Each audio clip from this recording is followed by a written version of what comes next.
This is a continuation of Cranford by Elizabeth Gaskell, comprising Chapter 4. Chapter 4. A Visit to an Old Bachelor.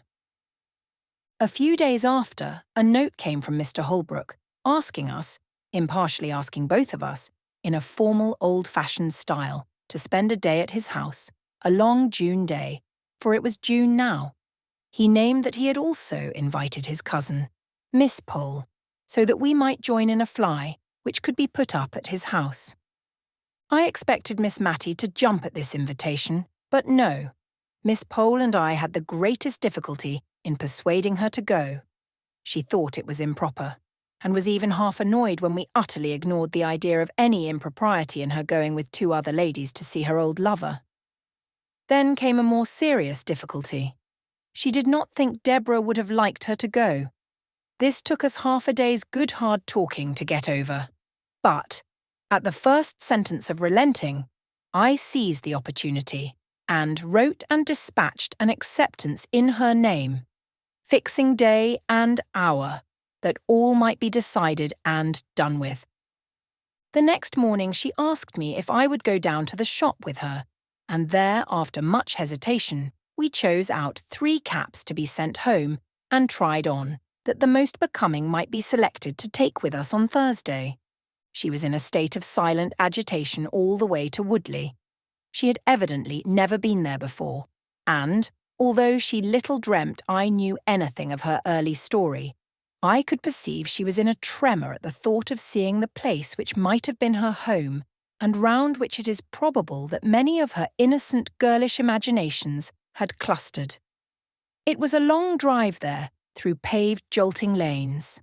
Miss Matilda sat bolt upright, and looked wistfully out of the windows as we drew near the end of our journey. The aspect of the country was quiet and pastoral. Woodley stood among fields, and there was an old-fashioned garden where roses and currant bushes touched each other, and where the feathery asparagus formed a pretty background to the pinks and gillyflowers. There was no drive up to the door. We got out at a little gate and walked up a straight box-edged path. "My cousin might make a drive, I think," said Miss Pole, who was afraid of earache, and had only her cap on. "I think it is very pretty," said Miss Matty, with a soft plaintiveness in her voice, and almost in a whisper, for just then Mr. Holbrook appeared at the door, rubbing his hands in very effervescence of hospitality. He looked more like my idea of Don Quixote than ever, and yet the likeness was only external. His respectable housekeeper stood modestly at the door to bid us welcome, and, while she led the elder ladies upstairs to a bedroom, I begged to look about the garden.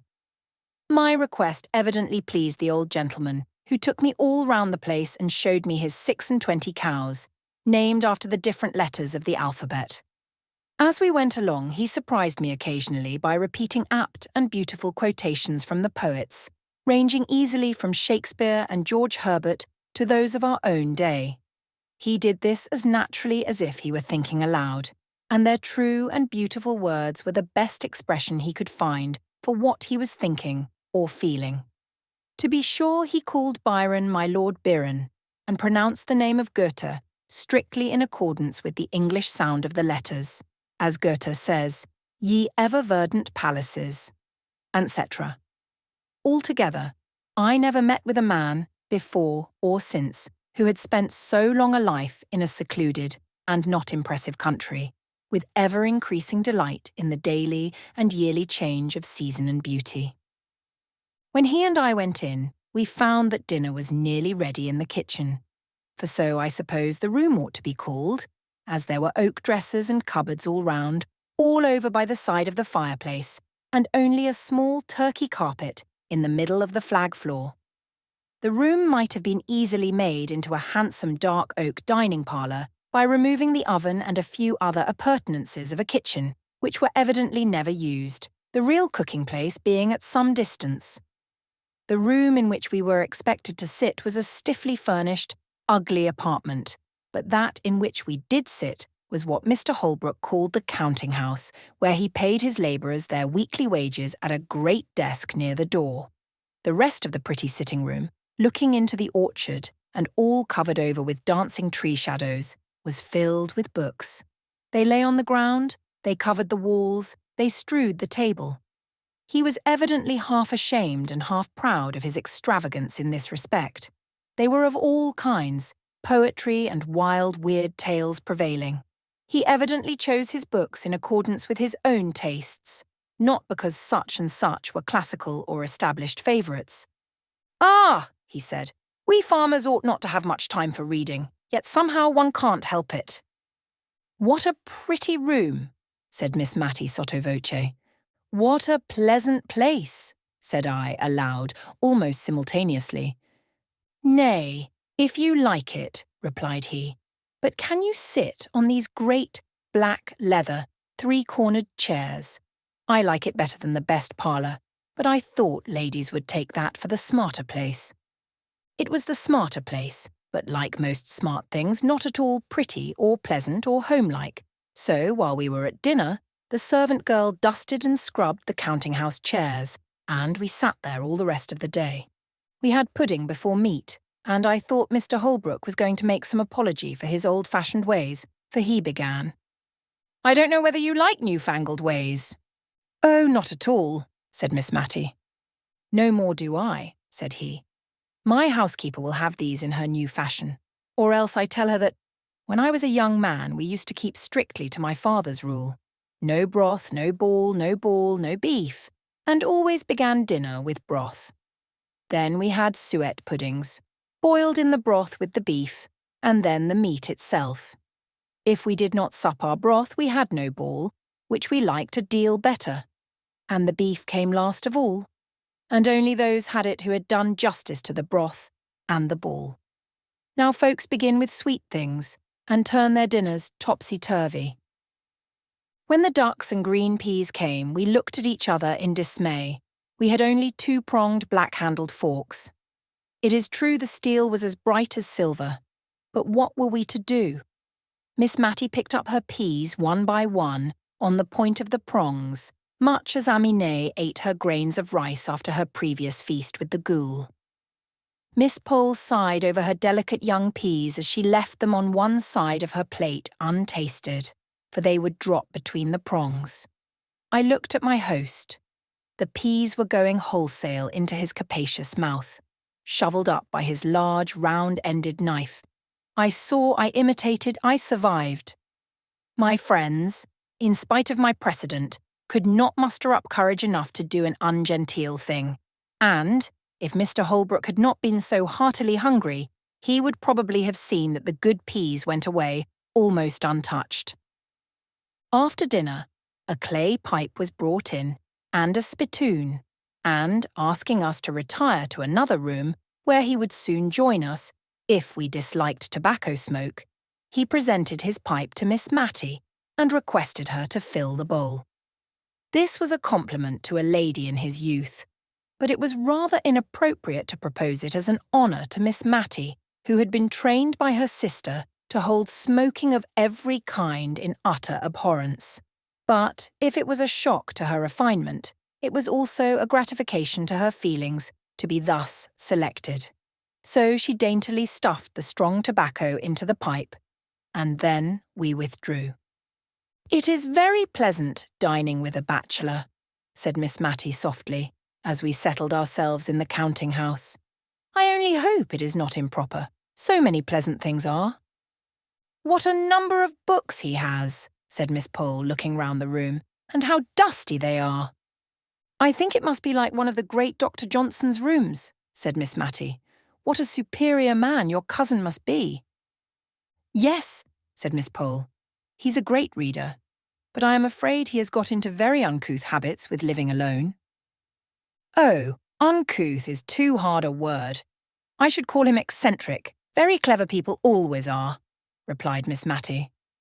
When Mr. Holbrook returned, he proposed a walk in the fields, but the two elder ladies were afraid of damp and dirt, and had only very unbecoming calashes to put on over their caps, so they declined, and I was again his companion in a turn which he said he was obliged to take to see after his men. He strode along either wholly forgetting my existence or soothed into silence by his pipe, And yet, it was not silence exactly. He walked before me with a stooping gait, his hands clasped behind him, and, as some tree or cloud or glimpse of distant upland pastures struck him, he quoted poetry to himself, saying it out loud in a grand, sonorous voice, with just the emphasis that true feeling and appreciation give. We came upon an old cedar tree, which stood at one end of the house. The cedar spreads his dark green layers of shade. Capital term, layers. Wonderful man. I did not know whether he was speaking to me or not, but I put in an assenting wonderful, although I knew nothing about it, just because I was tired of being forgotten, and of being consequently silent. He turned sharp round. You may say, wonderful. Why, when I saw the review of his poems in Blackwood, I set off within an hour, and walked 7 miles to Misselton, for the horses were not in the way, and ordered them. Now what colour are ash buds in March? Is the man going mad, thought I. He is very like Don Quixote. What colour are they, I say? Repeated he vehemently. I am sure I don't know, sir, said I with the meekness of ignorance. I knew you didn't. No more did I, an old fool that I am, till this young man comes and tells me, black as ash buds in March. And I've lived all my life in the country. More shame for me not to know. Black. They are jet black, madam. And he went off again, swinging along to the music of some rhyme he had got hold of. When we came back, nothing would serve him but he must read us the poems he had been speaking of. And Miss Pole encouraged him in his proposal, I thought, because she wished me to hear his beautiful reading, of which she had boasted. But she afterwards said it was because she had got to a difficult part of her crochet and wanted to count her stitches without having to talk. Whatever he had proposed would have been right to Miss Matty, although she did fall sound asleep within 5 minutes after he had begun a long poem called Locksley Hall, and had a comfortable nap, unobserved, till he ended, when the cessation of his voice wakened her up, and she said, feeling that something was expected, and that Miss Pole was counting, "What a pretty book!" "Pretty, madam? It's beautiful, pretty indeed." "Oh, yes, I meant beautiful," said she, fluttered at his disapproval of her word.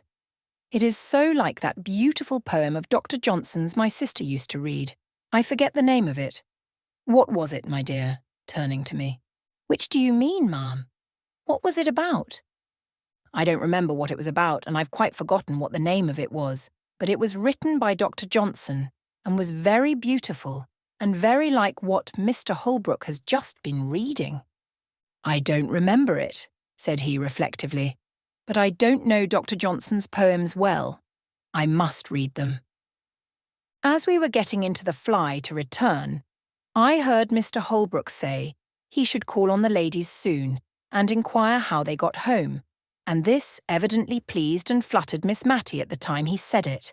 But after we had lost sight of the old house among the trees, her sentiments towards the master of it were gradually absorbed into a distressing wonder as to whether Martha had broken her word and seized on the opportunity of her mistress's absence to have a follower. Martha looked good and steady and composed enough as she came to help us out. She was always careful of Miss Matty, and tonight she made use of this unlucky speech.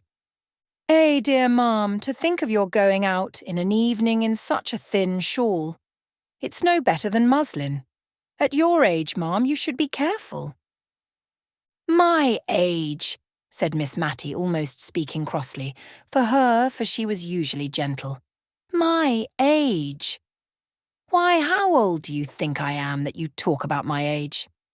"Well, ma'am, I should say you were not far short of 60, but folks' looks is often against them, and I'm sure I meant no harm."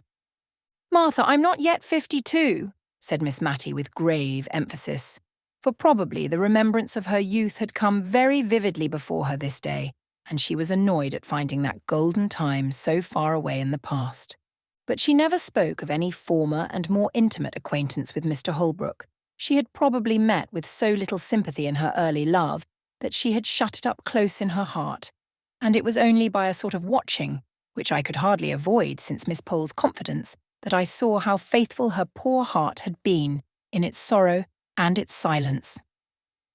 She gave me some good reason for wearing her best cap every day and sat near the window in spite of her rheumatism, in order to see without being seen down into the street. He came. He put his open palms upon his knees, which were far apart, as he sat with his head bent down, whistling after we had replied to his inquiries about our safe return. Suddenly he jumped up. "Well, madam, have you any commands for Paris? I am going there in a week or two." "To Paris?" we both exclaimed. "Yes, madam. I've never been there and always had a wish to go. And I think if I don't go soon, I mayn't go at all. So as soon as the hay is got in, I shall go, before harvest time." We were so much astonished that we had no commissions. Just as he was going out of the room, he turned back with his favourite exclamation.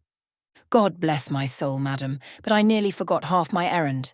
Here are the poems for you you admired so much the other evening at my house." He tugged away at a parcel in his coat pocket. "Goodbye, miss," said he. "Goodbye, Matty. Take care of yourself." And he was gone. But he had given her a book, and he had called her Matty, just as he used to do 30 years ago. "I wish he would not go to Paris," said Miss Matilda anxiously. "I don't believe frogs will agree with him. He used to have to be very careful what he ate, which was curious in so strong-looking a young man." Soon after this I took my leave, giving many an injunction to Martha to look after her mistress, and to let me know if she thought that Miss Matilda was not so well, in which case I would volunteer a visit to my old friend, without noticing Martha's intelligence to her. Accordingly, I received a line or two from Martha every now and then, and, about November, I had a note to say her mistress was very low and sadly off her food. And the account made me so uneasy that although Martha did not decidedly summon me, I packed up my things and went. I received a warm welcome, in spite of the little flurry produced by my impromptu visit, for I had only been able to give a day's notice. Miss Matilda looked miserably ill, and I prepared to comfort and cosset her. I went down to have a private talk with Martha. "How long has your mistress been so poorly?" I asked as I stood by the kitchen fire. "Well, I think it's better than a fortnight. It is, I know. It was one Tuesday, after Miss Pole had been, that she went into this moping way. I thought she was tired, and it would go off with a night's rest. But no, she has gone on and on ever since, till I thought it my duty to write to you, ma'am." "You did quite right, Martha. It is a comfort to think she has so faithful a servant about her. And I hope you find your place comfortable." "Well, ma'am, Mrs. is very kind, and there's plenty to eat and drink and no more work but what I can do easily, but—" Martha hesitated. "But what, Martha?" "Why, it seems so hard of Mrs. not to let me have any followers. There's such lots of young fellows in the town, and many a one has as much as offered to keep company with me, and I may never be in such a likely place again, and it's like wasting an opportunity. Many a girl as I know would have 'em unbeknownst to Mrs., but I've given my word, and I'll stick to it. Or else this is just the house for Mrs. never to be the wiser if they did come. And it's such a capable kitchen, there's such dark corners in it, I'd be bound to hide anyone. I counted up last Sunday night, for I'll not deny I was crying because I had to shut the door in Jem Hearn's face, and he's a steady young man, fit for any girl. Only I had given Mrs. my word." Martha was all but crying again, and I had little comfort to give her, for I knew from old experience of the horror with which both the Miss Jenkinses looked upon followers. And in Miss Matty's present nervous state, this dread was not likely to be lessened. I went to see Miss Pole the next day, and took her completely by surprise, for she had not been to see Miss Matilda for 2 days. "And now I must go back with you, my dear, for I promised to let her know how Thomas Holbrook went on, and I'm sorry to say his housekeeper has sent me word today that he hasn't long to live. Poor Thomas! That journey to Paris was quite too much for him. His housekeeper says he has hardly ever been round his fields since, but just sits with his hands on his knees in the counting-house, not reading or anything, but only saying what a wonderful city Paris was. Paris has much to answer for if it's killed my cousin Thomas, for a better man never lived. Does Miss Matilda know of his illness? Asked I, a new light as to the cause of her indisposition dawning upon me. Dear, to be sure, yes. Has not she told you? I let her know a fortnight ago or more when first I heard of it. How odd she shouldn't have told you. Not at all, I thought. But I did not say anything. I felt almost guilty of having spied too curiously into that tender heart, and I was not going to speak of its secrets, hidden, Miss Matty believed, from all the world. I ushered Miss Pole into Miss Matilda's little drawing-room and then left them alone. But I was not surprised when Martha came to my bedroom door to ask me to go down to dinner alone, for that missus had one of her bad headaches. She came into the drawing-room at tea-time, but it was evidently an effort to her, and, as if to make up for some reproachful feeling against her late sister, Miss Jenkins, which had been troubling her all the afternoon, and for which she now felt penitent, she kept telling me how good and how clever Deborah was in her youth. How she used to settle what gowns they were to wear at all the parties. Faint, ghostly ideas of grim parties, far away in the distance when Miss Matty and Miss Pole were young. And how Deborah and her mother had started the Benefit Society for the Poor and taught girls cooking and plain sewing, and how Deborah had once danced with a lord, and how she used to visit at Sir Peter Arley's and tried to remodel the quiet rectory establishment on the plans of Arley Hall, where they kept 30 servants, and how she had nursed Miss Matty through a long, long illness, of which I had never heard before, but which I now dated in my own mind as following the dismissal of the suit of Mr. Holbrook. So we talked softly and quietly of old times through the long November evening. The next day Miss Pole brought us word that Mr. Holbrook was dead.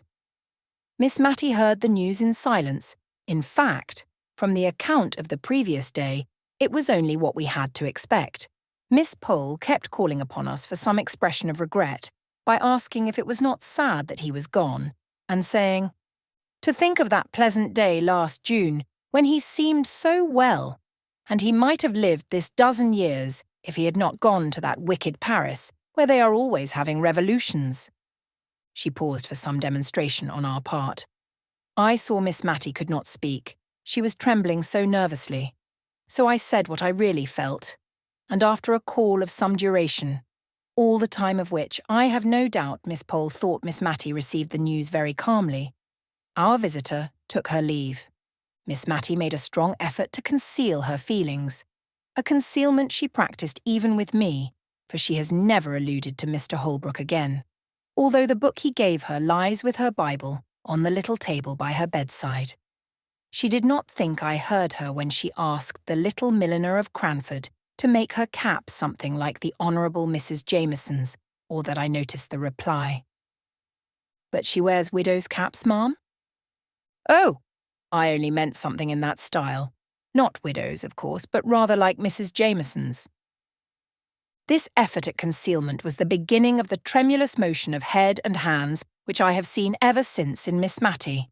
The evening of the day on which we heard of Mr. Holbrook's death, Miss Matilda was very silent and thoughtful. After prayers she called Martha back, and then she stood uncertain what to say. "Martha," she said at last, "you are young." And then she made so long a pause that Martha, to remind her of her half-finished sentence, dropped a curtsy and said, "Yes, please, ma'am. 22 last 3rd of October, please, ma'am. And perhaps, Martha, you may some time meet with a young man you like, and who likes you. I did say you were not to have followers, but if you meet with such a young man and tell me, and I find he is respectable, I have no objection to his coming to see you once a week. God forbid," said she in a low voice, "that I should grieve any young hearts." She spoke as if she were providing for some distant contingency, and was rather startled when Martha made her ready eager answer. "Please, ma'am, there's Jem Hearn, and he's a joiner making 3 and 6pence a day and 6'1" in his stocking feet, please, ma'am, and if you'll ask about him tomorrow morning, Everyone will give him a character for steadiness, and he'll be glad enough to come tomorrow night, I'll be bound." Though Miss Matty was startled, she submitted to fate and love. This concludes the fourth part of 16 total of Cranford by Elizabeth Gaskell, produced by Best Audiobooks for free.